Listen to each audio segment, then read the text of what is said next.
యేసు ప్రభువారు సిలువలో పలికినటువంటి మూడవ మాట యోహాను సువార్త 19వ అధ్యాయము 26, 27 వచనాల్లో మనం చూస్తాం. యేసు తన తల్లియు తాను ప్రేమించిన శిష్యుడును దగ్గర నిలుచుండుట చూచి, అమ్మా ఇదిగో నీ కుమారుడు అని తన తల్లితో చెప్పెను. తర్వాత శిష్యుని చూచి, ఇదిగో నీ తల్లి అని చెప్పెను. ఆ గడియ యందు ఆ శిష్యుడు ఆమెను తన ఇంట చేర్చుకొనెను. యేసు ప్రభువారు సిలువలో మరణానికి దగ్గరవుతూ ఉన్నారు. కఠినమైనటువంటి బాధలతో, గాయాలతో తన శరీరమంతా కూడా నలగగొట్టబడినటువంటి ఆ సందర్భంలో ఆయన అనేకమైన శ్రమలు అనుభవిస్తూ, ఆ సిలువలో కఠినమైనటువంటి బాధలు అనుభవిస్తూ, మరి ఎన్నో రకాలైనటువంటి హింసలకు లోనవుతున్నటువంటి ప్రభువు వారి ఎదుట తన తల్లి కనిపించింది. ఆ తల్లితో మాట్లాడుతున్నారు. ఇదిగో నీ కుమారుడు అని చెప్పి యోహానును చూపిస్తున్నారు. ఇదిగో నీ తల్లి అని చెప్పి యోహానుతో మరియమ్మని యేసు ప్రభువారు చూపిస్తున్నారు. నిజంగా ఈ పరిస్థితి ఒకసారి ఊహించుకుంటేనే, ఒకసారి తలపోసుకుంటూ ఉంటేనే చాలా గుండెలు కరిగిపోయేటువంటి వేదన మనకు కనిపిస్తుంది. యేసు ప్రభువారు అంత బాధను, అంత శిక్షను అనుభవిస్తూ కూడా సాటి మనిషి పట్ల, సాటి వ్యక్తి పట్ల ఆయన చూపించినటువంటి కనికరాన్ని, కరుణను ఈ ప్రపంచంలో ఎవరైనా చూపించగలరా? తాను కష్టాలు పడుతూ ఉంటే తాను ఎలా కష్టాల నుంచి విడుదల పొందాలి అని చెప్పి ఆయన ఆలోచించవచ్చు. కానీ తాను కష్టాలు పడుతూ కూడా ఎదుటి వ్యక్తి యొక్క బాధను, కష్టాలని అర్థం చేసుకొని ఆదరణ చూపించటం, హక్కున చేర్చుకోవటం సామాన్యమైనటువంటి మనిషి వల్ల అయితే కాదు. దాన్ని కంపాషన్ అంటారు, దాన్ని ఎంపతి అంటారు, సింపతి అంటారు, సానుభూతి, సహానుభూతి. కేవలం యేసుక్రీస్తు ప్రభువారిలో అంత కష్టాలు పడుతూ ఆయన హృదయపూర్వకంగా తన మనస్సు విప్పి ఈ మాటను పలుకుతున్నారు. యేసు ప్రభువారి లోకానికి వచ్చింది సాటి వ్యక్తిని ప్రేమించటానికి, తన యొక్క రక్తమును చిందిస్తుంది సాటి వ్యక్తిని రక్షించటానికి, సాటి వ్యక్తిని క్షమించటానికి.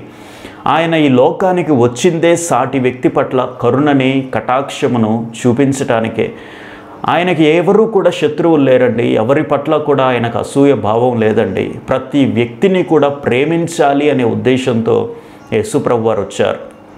ఇక్కడ తల్లి అయినటువంటి మరియమ్మ పట్ల కూడా తన యొక్క ప్రేమను, బాధ్యతను యేసు ప్రభువారు వ్యక్తీకరిస్తున్నారు. యేసు ప్రభువారు దేవుడు, ఆయన సర్వలోకమును సృష్టించినటువంటి దేవుడు. అయితే ఈ సమయంలో ఆయన ఒక మనిషి రూపములో ఉన్నాడు. దేవుడు మనిషి రూపంలో ఉన్నారు. ఆయనే ప్రభు అయిన యేసు ప్రభువారు మనిషి రూపంలో ఉన్నాడు. కాబట్టి నేను దేవుణ్ణి, నేను సర్వమును సృష్టించినటువంటి దేవుణ్ణి అని చెప్పి ఆయన తన యొక్క మానవ బాధ్యతలను విడిచిపెట్టకుండా తన యొక్క మానవ బాధ్యతలను కూడా సక్రమంగా నిర్వర్తించినటువంటి మహానుభావుడు, ఒక మహామనిషి ప్రభు అయిన యేసు ప్రభువారు.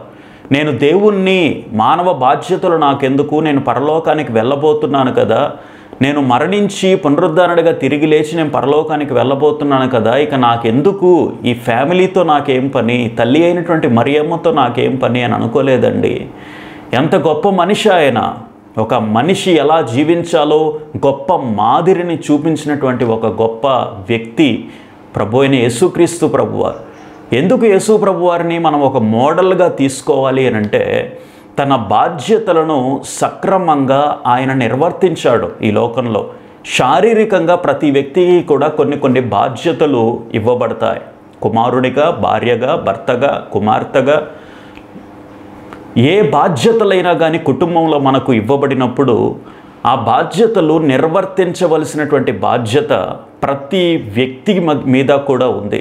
నాకెందుకులే అని చెప్పి ఏమరపాటు కానీ, నిర్లక్ష్య స్వభావము కానీ, నిర్లిప్త వైఖరి కానీ ఏ వ్యక్తికి కూడా ఉండటానికి వీలు లేదు అని చెప్పి ఒక మానవ జాతికి ఒక గొప్ప సందేశాన్ని ప్రభు అయిన యేసు ప్రభువారు ఇక్కడ ఇస్తూ ఉన్నారు. యేసు ప్రభువారిని భిన్న కోణాల్లో మనం పరిశీలన చేయాలి. ఆయన 100% మనిషి, 100% దేవుడు అనే విషయాన్ని గుర్తించాలి. ఎందుకనంటే దైవత్వ స్వభావాలు, దైవత్వ లక్షణాలన్నీ కూడా యేసు ప్రభువారిలో కనిపిస్తున్నాయి. అలాగే శారీరకంగా తన బాధ్యతలను నిర్వర్తించడంలో కూడా యేసు ప్రభువారు ఎప్పుడూ కూడా నిర్లక్ష్యం చేయలేదు, కానీ శారీరక బాధ్యతల పట్ల కూడా ఆయన సక్రమంగా ఉన్నాడు కాబట్టే ఆయనని 100% మనిషి అని చెప్పి మనం గుర్తించాలి. అంత మహాదేవుడు ఈ లోకానికి వచ్చి మనిషి ఎలా జీవించాలో తెలియచేశాడు కాబట్టే మానవులందరికీ కూడా యేసు ప్రభువారి యొక్క జీవితం ఆదర్శప్రాయమైంది అనే విషయాన్ని మనం గుర్తించాలి. ఇక్కడ యేసుక్రీస్తు ప్రభువారు శరీరం అంతా కూడా గాయాలతో నలగగొట్టబడుతూ ఉంది, శరీరం అంతా కూడా రక్తసిక్తమైంది.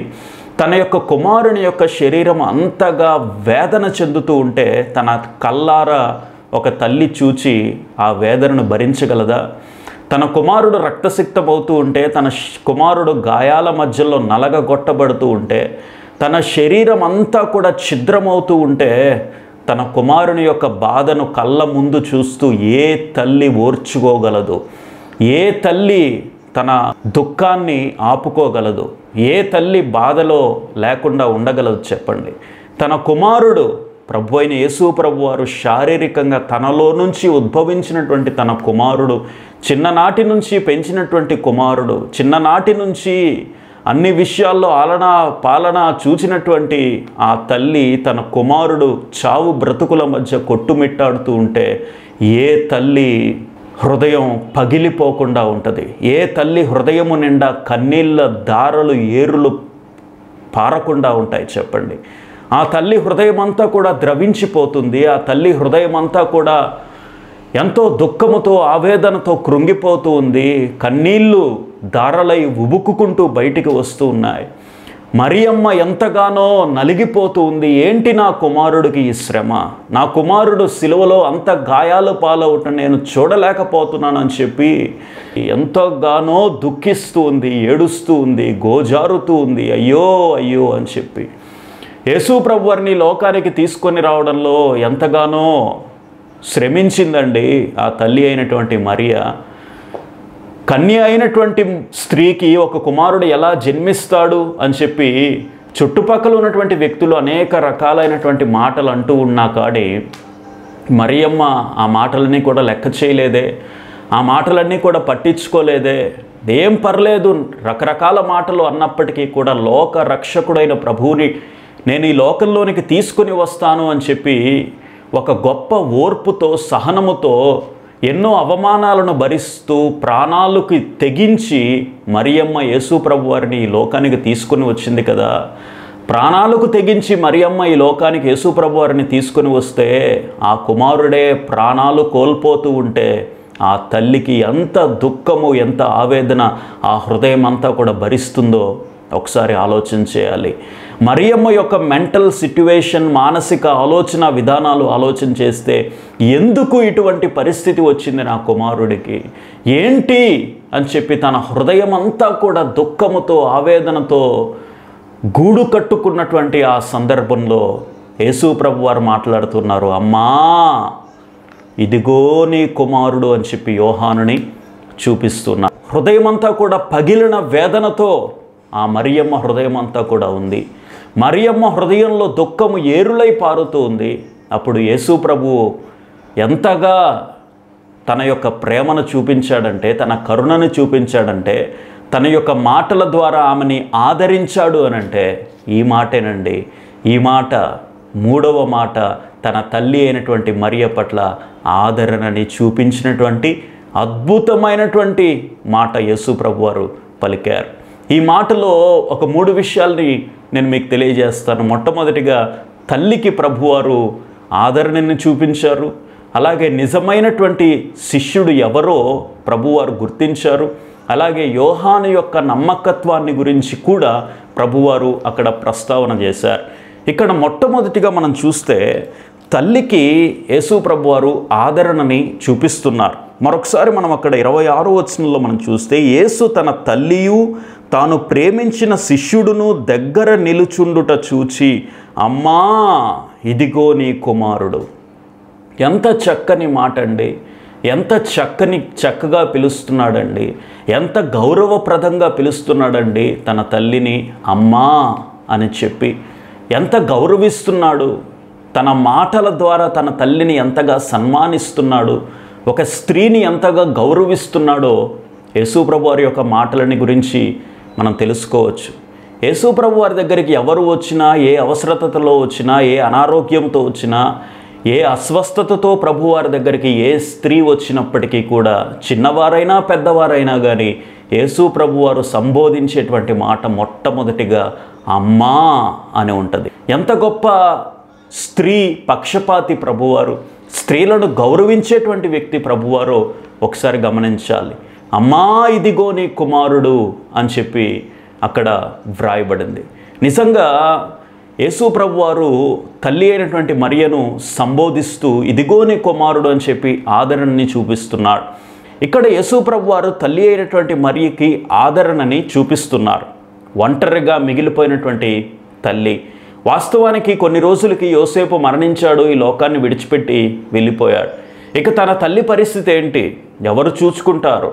సాధక బాధకాలని, అవసరతలని ఎవరైనా కానీ ఆ మరియమ్మని ఒంటరిగా ఉన్నప్పుడు ఎవరు ఆదరిస్తారు? ఎవరు ఆమె యొక్క అవసరతలు తీరుస్తారు? ఎవరు చూసుకుంటారు? ఎవరు ఆమె యొక్క బాగోగులు చూసుకుంటారు? ఒంటరిగా ఉన్నప్పుడు మరియమ్మను చూసుకోవాలి అని చెప్పి ఎవరికి అనిపిస్తుంది అని చెప్పి యోహానుకు ఆ బాధ్యత అప్పచెప్తున్నాడండి. ఎంత మహానుభావుడంటే ప్రభువైన యేసు ప్రభువారు శరీరంలో ఆయన ఉన్నాడు కాబట్టి ఆయన తల్లి యొక్క బాధ్యతను విడిచిపెట్టకుండా యోహానుకు ఆ బాధ్యతను అప్పచెప్తున్నాడు అని అంటే ఎంత శారీరకంగా ఆయన తన యొక్క బాధ్యతను ఎంత సక్రమంగా నిర్వహిస్తున్నాడో ఒకసారి మనం ఆలోచన చేయాలి. ఈ లోకంలో కూడా ప్రతి ఒక్కరూ కూడా ఒక తల్లిదండ్రులకి జన్మిస్తారు. తల్లికి తండ్రికి ఈ లోకంలో వ్యక్తులు జన్మించినప్పుడు కొంతకాలము అయిన తర్వాత చిన్నప్పుడేమో తల్లికి తండ్రికి భయపడతారు. కొంతకాలం అయిన తర్వాత రోజులు గడిచే కొద్దీ తల్లి అంటే గౌరవం ఉండదు, తండ్రి అంటే కూడా గౌరవం ఉండదు. ఈ రోజున మనం జీవించగలుగుతున్నాము అనంటే, ఊపిరి పీల్చుకోగలుగుతున్నాము అనంటే, మన పొట్టను మనం పోషించుకోగలుగుతున్నామంటే చిన్నప్పుడు నీ యొక్క బాగోగులు చూసింది ఎవరు? నీ యొక్క అవసరతలు తీర్చింది ఎవరు? నీకు అన్నము పెట్టి పోషించింది ఎవరు అని చెప్పి ఒక్కసారి వెనక్కి తిరిగి చూచుకుంటే ఖచ్చితంగా తల్లిదండ్రులే గుర్తొస్తారండి. తల్లిదండ్రులు లేకపోతే ఈ రోజున మన జీవితం లేదు కదా. ఈ రోజున మనం చక్కగా నివసిస్తున్నామంటే, చక్కని బట్టలు వేసుకొని మనము ఒక గృహంలో నివసించగలుగుతున్నామనంటే దాని వెనక తల్లిదండ్రులు తమ జీవితాలను ధారపోసి తమ శక్తి వంచన లేకుండా కష్టపడి పనిచేసి ఒక పూట తిని తినకుండా నీ యొక్క కడుపును నింపి 3 పూటలలో 2 పూటలు తిని నీ యొక్క కడుపుని 3 పూటలా నింపి కష్టపడి చెమటోడ్చి రక్తాన్ని చిందించి తమ యొక్క స్వేదాన్ని చిందించి ఎంతో కష్టపడి శ్రమించి తమ జీవితాలని ధారపోస్తే ఈ రోజున నీ జీవితం నిలబడింది కదా. ఈ రోజున తల్లిదండ్రులు లేకపోతే, వారి యొక్క కృషి లేకపోతే, వారి యొక్క క్రమశిక్షణ లేకపోతే, వారి యొక్క కష్టము లేకపోతే, వారి యొక్క శ్రమ నీ జీవితం వెనక లేకపోతే నీ జీవితం ఈ రోజున ఈ విధంగా ఉండేది కానే కాదు. ఏ వ్యక్తి యొక్క ఎదుగుదల వెనక ఖచ్చితంగా తల్లిదండ్రుల యొక్క కృషి, తల్లిదండ్రుల యొక్క పట్టుదల, తల్లిదండ్రుల యొక్క కష్టము ఖచ్చితంగా ఉండి తీరుతుంది. ఏ తల్లిదండ్రులు అయితే కష్టపడతారో ఆ కుమారులు కూడా ఎదిగి వస్తారండి. కానీ చాలామంది ఎదిగిన తర్వాత, ఎదుగుదలలోనికి వచ్చిన తర్వాత, ఒక స్థాయిలోనికి వచ్చిన తర్వాత తమ తల్లిని మర్చిపోతున్నారు, తండ్రిని మర్చిపోతున్నారు. వారు పడినటువంటి కష్టాన్ని అంతా కూడా మర్చిపోయి కనీస గౌరవము కూడా ఇవ్వనటువంటి దారుణమైనటువంటి పరిస్థితులలో, దారుణమైనటువంటి రోజుల్లో మనం బ్రతకడం లేదా? నిర్గమాకాండం 20వ అధ్యాయం 12వ వచనంలో దేవుడు 10 ఆజ్ఞలు ఇస్తూ యొక్క అద్భుతమైనటువంటి ఆజ్ఞను తెలియజేశాడు. నీవు దీర్ఘాయుష్వంతుడు వగునట్లు నీ తల్లిని నీ తండ్రిని సన్మానించు అని చెప్పి దేవుడు తెలియజేశాడు. సన్మానించడం అంటే ఏదో శాలువాలు కప్పటం కాదు, నలుగురి మధ్య గౌరవించడం కాదండి.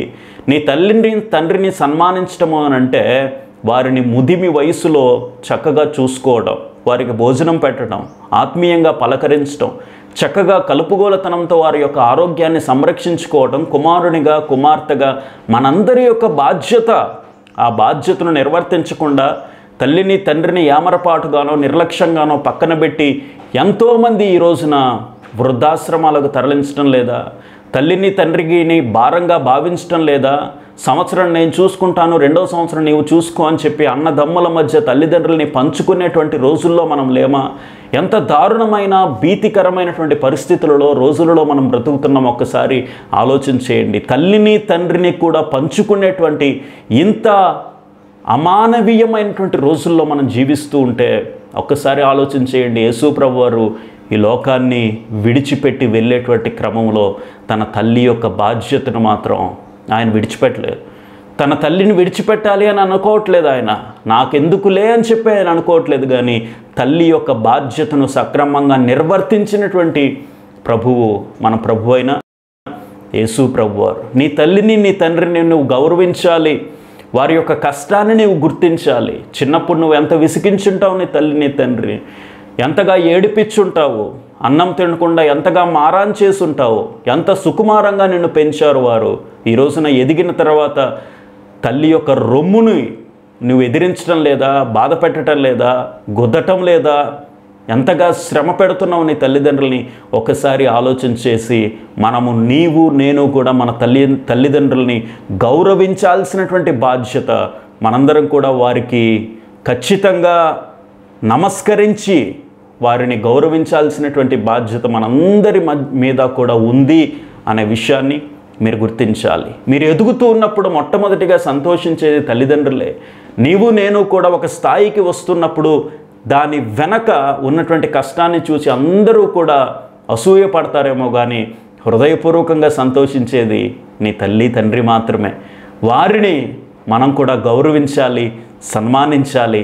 వారికి తగినటువంటి ప్రాధాన్య స్థానము మన జీవితంలో ఖచ్చితంగా ఇవ్వవలసినటువంటి బాధ్యత నీ మీద నా మీద కూడా ఉంది. ఒంటరిగా మిగిలిపోయినటువంటి ఆ తల్లి పట్ల యేసు ప్రభువారు ఎంత బాధ్యతను కనబరుస్తూ ఆదరణనిచ్చాడో, ఒంటరిగా కుమిలిపోతున్నటువంటి ఆ మరియమ్మ పట్ల, ఒంటరిగా తల్లడిల్లిపోతున్నటువంటి ఆ మరియమ్మ పట్ల నిన్ను విడువను, నిన్ను ఎడబాయను అని చెప్పి దేవుడు తెలియజేసిన రీతిగా ఆ మాటను అక్షర సత్యంగా అమలు చేస్తున్నటువంటి ఆ మహానుభావుడు యేసు ప్రభువారు తన తల్లి పట్ల ఆదరణను చూపించాడు. ఈ రోజున నీవు ఒంటరిగా ఉన్నావేమో, కష్టాల కడగండ్ల మధ్యలో నిరాశలో కుమిలిపోతూ ఉన్నావేమో, ఖచ్చితంగా ఆ దేవుడు నిన్ను ఆదరించటానికే ఆయన ఈ లోకానికి వచ్చాడు. నిన్ను పైకి లేవనెత్తడానికే ఆయన ఈ లోకానికి వచ్చాడు. నీ కన్నీరు తురిచి నీకు తోడుని ఏర్పరచడానికే ఆయన ఈ లోకానికి వచ్చాడు. ఎందుకు దుఃఖపడతావు? ఎందుకు దిగులు పడతావు? ఎందుకు కన్నీరు కారుస్తావు? ఎందుకు గుండెలు బాదుకుని రోధిస్తావు?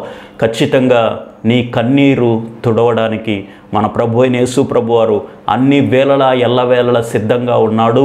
నిన్ను ఆదరించగలిగినటువంటి దేవుడు ఈ లోకంలో ప్రభు అయిన యేసుక్రీస్తు వారు తప్ప ఏ మనిషి కూడా నిన్ను ఆదరించలేడు అనే విషయాన్ని మీరు గుర్తించాలి. మొట్టమొదటిగా తల్లి అయినటువంటి మరియకి యేసు ప్రభువారు ఆదరణని చూపిస్తున్నాడు.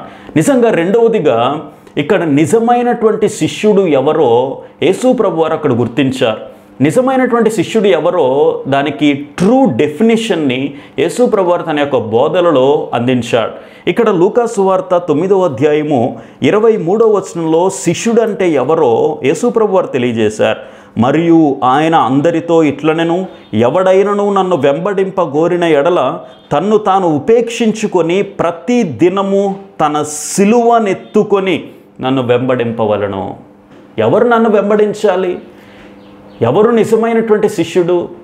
నన్ను వెంబడించేటువంటి వ్యక్తుల యొక్క క్వాలిటీస్ ఏంటి అని అంటే తన్ను తాను ఉపేక్షించుకోవాలి. ఉపేక్షించుకోవడము అనంటే తన్ను తాను సమర్పించుకోవడం, తనలో ఉన్నటువంటి కోరికలను చంపుకోవడం, తన యొక్క ఆశలని అన్నీ కూడా వదిలిపెట్టుకోవడము, తన్ను తాను ఎంప్టీ చేసుకోవడం, రిక్తునిగా చేసుకోవడం. యేసు ప్రభువారిని వెంబడించాలి అని కోరుకుంటున్నాము.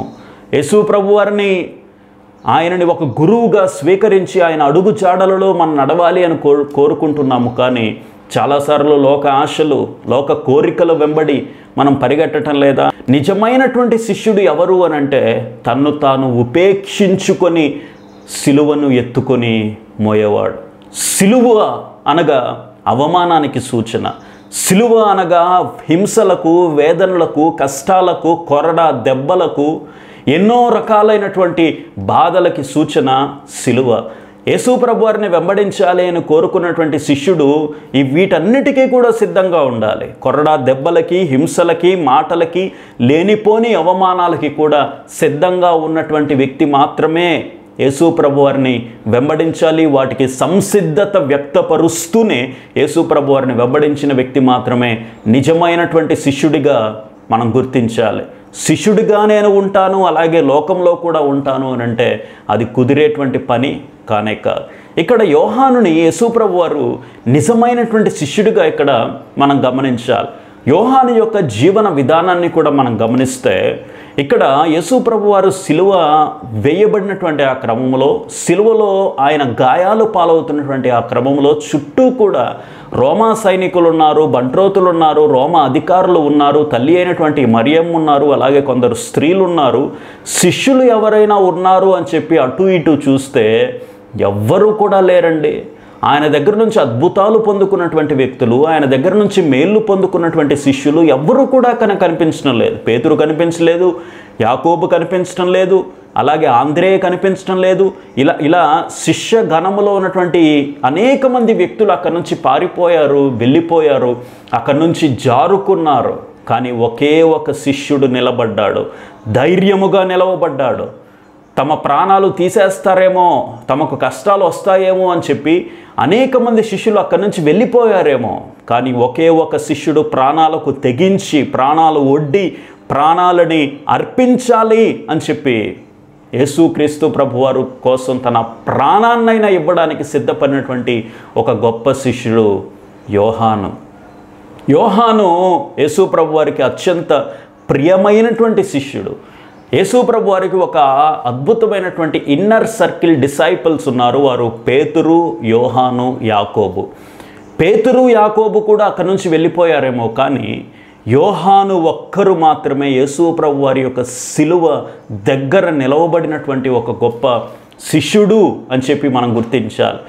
యోహాను అంతకుముందు రోజు రాత్రే అక్కడ లాస్ట్ సప్పర్లో కూడా యోహాను యేసు ప్రభువారి యొక్క రొమ్మున ఆనుకున్నటువంటి శిష్యుడు. అనగా యేసు ప్రభువారిని అమితంగా ప్రేమించినటువంటి వ్యక్తి, యేసు ప్రభువారి యొక్క గుండె చప్పుడు అంటే ఏంటో తెలిసినటువంటి వ్యక్తి, యేసు ప్రభువారిని వెంబడించాలి అని చెప్పి ఎంతగానో కోరుకున్నటువంటి వ్యక్తి యోహాను. యేసు కూడా అమితంగా యోహానుని ప్రేమించాడు. అంతగా వారి మధ్య ఆత్మీయ అనుబంధం అనేది స్థిరపడింది.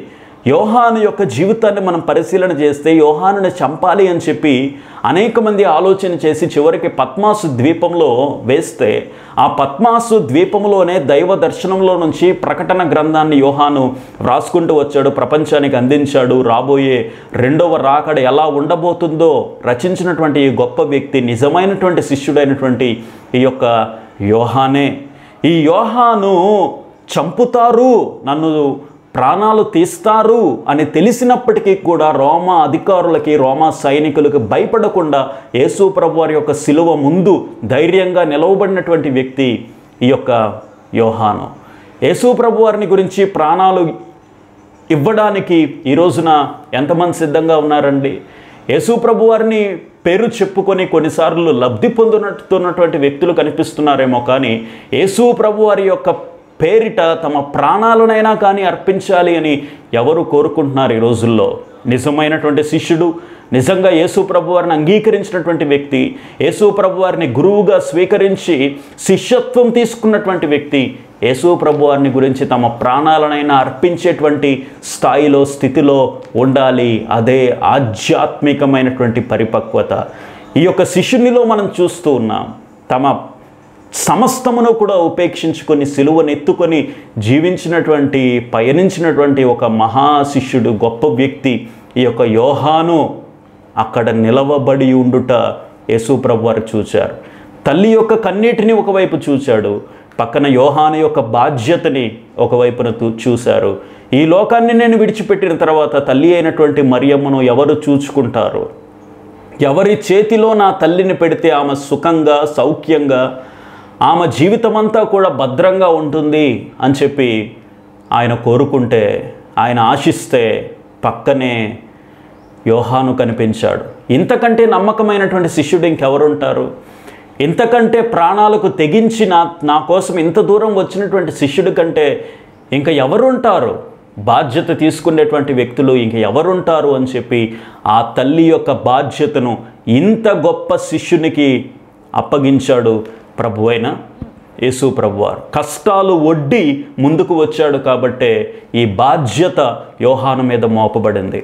ఈ రోజున ఎవరైతే కష్టపడతారో, ఎవరైతే బాధ్యతలు స్వీకరించడానికి ముందుకు వస్తారో వారికే బాధ్యతలు అప్పగించబడతాయి తప్ప ఏదో బలవంతంగానో లేకపోతే రుద్దటం ద్వారానో ఒక బాధ్యతలు ఏ వ్యక్తికి కూడా దేవుడు ఇవ్వడు.